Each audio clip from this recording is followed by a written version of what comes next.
You know, as we mourn today in Maine, this tragedy opens a painful wounds all across the country. Too many Americans have lost loved ones or survived the trauma of gun violence. I know because Jill and I have met with them in Buffalo and Uvalde and Monterey Park and Sandy Hook and all. I've done, anyway, too many to count.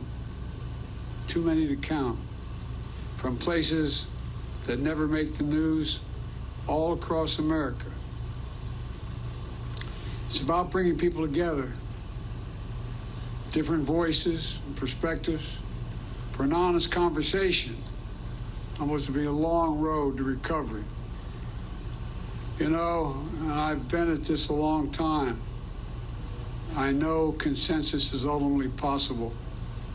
This is about common sense, reasonable, and responsible measures to protect our children, our families, our communities.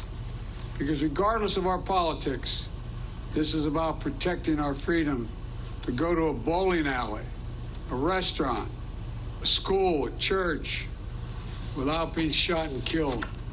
That was a heartfelt speech from President Biden in Lewiston, Maine, just a few days after a deranged gunman took the lives of 18 people. Now, this is someone who slipped through the cracks and was able to own a gun despite having heard voices in his head and despite having threatened to carry out a mass shooting before. And Biden hits just about every single point that he should have during this speech. Not only does he talk about all of the mass shootings he's had to experience in the past few decades, but then he talks about sensible ways that we can fix this problem. Fixes that any responsible gun owner should be for, because it only makes them look better in the long run. Now, President Biden says he's been around Washington a long time and he knows that consensus on this issue is possible. And that's because there are ways to fix this that are completely constitutional. Things like red flag laws and more thorough background checks happening more consistently are completely constitutional fixes that will slowly decrease the amount of mass shootings we see. 18 more people would be alive if there were just simple gun laws in Maine that would have flagged this person who had reported hearing voices in their head before. Part of my job is talking to conservatives about these issues, and everyone I've talked to has been able to concede that, yeah, if you have severe schizophrenia or severe mental health issues, then you should not be able to own these powerful weapons. So Biden is absolutely right when he says that consensus is possible on this issue, but the problem is we have these hardliner